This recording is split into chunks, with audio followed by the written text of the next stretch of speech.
ಉಡಾಯಿಸೋ ಖಾರ ಬಣ್ಣ ರುಚಿಯನ್ನು ನೀಡುತ್ತದೆ. ಮೆಣಸಿನ ಪುಡಿ ಚಿಂದಿ ಉಡಾಯಿಸೋ ಖಾರ ಬಣ್ಣ ರುಚಿ. ಮೈಸೂರು ದಸರಾ ಉದ್ಘಾಟನೆ ವಿಚಾರವಾಗಿ ಶುರುವಾದ ವಿವಾದ ಈಗ ಮೈಸೂರಿನ ಚಾಮುಂಡಿ ಬೆಟ್ಟದ ಆಸ್ತಿವರೆಗೂ ಬಂದು ನಿಂತಿದೆ. ಡಿಸಿಎಂ ಡಿಕೆ ಶಿವಕುಮಾರ್ ಆಡಿದ ಮಾತಿಗೆ ವಿಪಕ್ಷ ಬಿಜೆಪಿ ಮತ್ತು ಜೆಡಿಎಸ್ ಕಿಡಿಕಾರ್ತಾ ಇವೆ. ರಾಜ್ಯ ರಾಜಕೀಯದಲ್ಲಿ ಮತ್ತೊಂದು ಸಂಘರ್ಷಕ್ಕೆ ಕಾರಣವಾಗಿದೆ.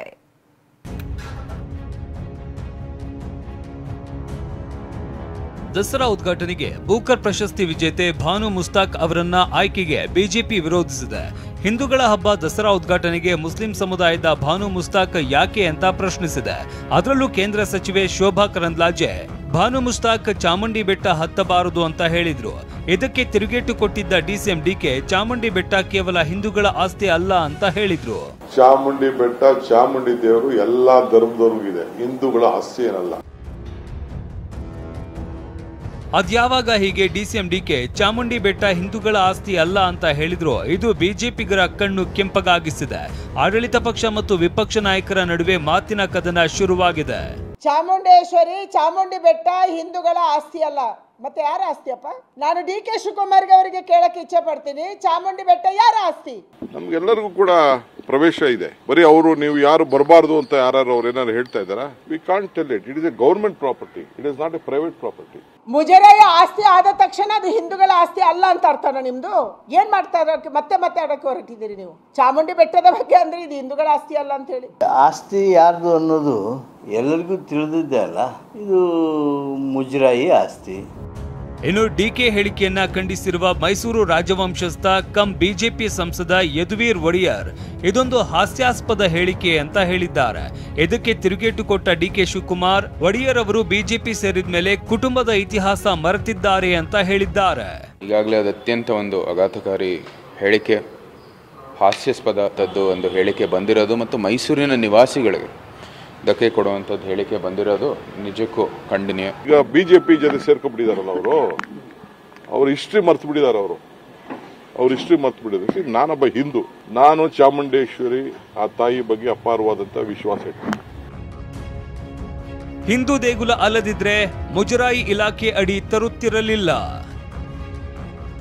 ಡಿಕೆ ಸ್ವತ್ತಿನ ಮಾತಿಗೆ ರಾಜಮಾತೆ ಪ್ರಮೋದಾದೇವಿ ಅಸಮಾಧಾನ. ಇನ್ನು ಈ ಬಗ್ಗೆ ಅಸಮಾಧಾನ ವ್ಯಕ್ತಪಡಿಸಿರುವ ರಾಜಮಾತೆ ಪ್ರಮೋದಾದೇವಿ, ಚಾಮುಂಡೇಶ್ವರಿ ದೇಗುಲ ಹಿಂದೂಗಳಿಗೆ ಸೇರಿಲ್ಲ ಎಂಬಂತಹ ಅಸಂವೇದನಾಶೀಲ ಹೇಳಿಕೆಗಳು ಅನಗತ್ಯ. ಹಿಂದೂ ದೇಗುಲ ಅಲ್ಲದಿದ್ರೆ ಮುಜರಾಯಿ ಇಲಾಖೆ ಅಡಿ ತರ್ತಾ ಇರಲಿಲ್ಲ ಅಂತ ಮಾಧ್ಯಮ ಪ್ರಕಟಣೆ ಹೊರಡಿಸಿದ್ದಾರೆ. ಈ ವರ್ಷ ಸರ್ಕಾರ ನಡೆಸಲು ಉದ್ದೇಶಿಸಿರುವ ದಸರಾ ಆಚರಣೆಗಳು ವಿಶೇಷವಾಗಿ ಚಾಮುಂಡಿ ಬೆಟ್ಟದ ಮೇಲಿರುವ ಪವಿತ್ರ ಚಾಮುಂಡೇಶ್ವರಿ ದೇವಸ್ಥಾನದ ಸುತ್ತ ರಾಜಕೀಯವೂ ನಡೀತಾ ಇರೋದ್ರಿಂದ ತೀವ್ರ ಬೇಸರದಿಂದ ನಾನಿದನ್ನ ಬರೀತಾ ಇದ್ದೇನೆ. ಈ ವರ್ಷದ ನಾಡಹಬ್ಬ ಉದ್ಘಾಟನೆಗೆ ಆಹ್ವಾನಿಸಲಾದ ಗಣ್ಯರ ಆಯ್ಕೆಯು ಸಂಘರ್ಷದ ಅಭಿಪ್ರಾಯಗಳಿಗೆ ಕಾರಣವಾಗಿದೆ. ಚಾಮುಂಡೇಶ್ವರಿ ದೇವಸ್ಥಾನ ಹಿಂದೂಗಳಿಗೆ ಸೇರಿಲ್ಲ ಎಂಬಂತಹ ಅಸಂವೇದನಾಶೀಲ ಹೇಳಿಕೆಗಳು ಅನಗತ್ಯ ಮತ್ತು ತಪ್ಪಿಸಬಹುದು. ಅದು ಹಿಂದೂ ದೇವಸ್ಥಾನವಲ್ಲದಿದ್ದರೆ ಅದನ್ನ ಮುಜರಾಯಿ ಇಲಾಖೆಯ ಅಡಿಯಲ್ಲಿ ತರುತ್ತಿರಲಿಲ್ಲ. ಸರ್ಕಾರವು ಆಯೋಜಿಸಿರುವಂತಹ ಆಚರಣೆಗಳು ಧಾರ್ಮಿಕ ಸ್ವರೂಪದ್ದಾಗಿಲ್ಲ. ಆದರೆ ನಾವು ಧಾರ್ಮಿಕ ಆಚರಣೆಗಳನ್ನ ಖಾಸಗಿಯಾಗಿ ಆಚರಿಸುತ್ತಲೇ ಇರುತ್ತೇವೆ.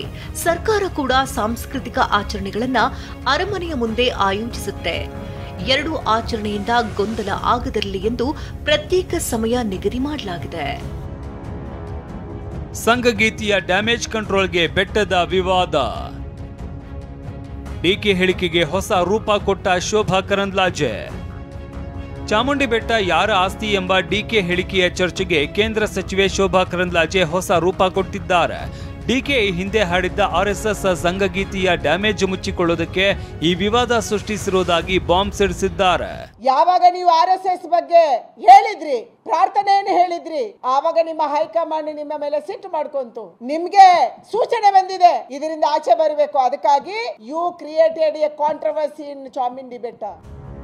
ಈ ಮಧ್ಯೆ ಜೆಡಿಎಸ್ ಕೂಡ ಟ್ವೀಟ್ ಮೂಲಕ ಡಿಕೆಗೆ ಕುಟುಕಿದ್ದು, ಆಪ್ತಮಿತ್ರ ಚಿತ್ರದಲ್ಲಿ ಗಂಗಾ ನಾಗವಲ್ಲಿಯಾಗಿ ಹಂತ ಹಂತವಾಗಿ ಬದಲಾಗ್ತಾಳೆ, ಆದರೆ ಡಿಕೆ ಶಿವಕುಮಾರ್ ನಾಗವಲ್ಲಿಗಿಂತಲೂ ಬಹುಬೇಗ ಬದಲಾಗ್ತಾ ಇದ್ದಾರೆ ಅಂತ ವ್ಯಂಗ್ಯವಾಡಿದ್ದಾರೆ. ಹೀಗೆ ದಸರಾ ಉದ್ಘಾಟನೆ ವಿಚಾರವಾಗಿ ಹೊತ್ತಿಕೊಂಡ ಕಿಡಿ ಚಾಮುಂಡಿ ಬೆಟ್ಟ ಯಾರ ಆಸ್ತಿ ಅನ್ನೋ ವಿಚಾರದವರೆಗೂ ಬಂದು ನಿಂತಿದೆ. ರಾಜಕೀಯ ಜಟಾಪಟಿ ಜೋರಾಗಿದೆ. Bureau report, TV9.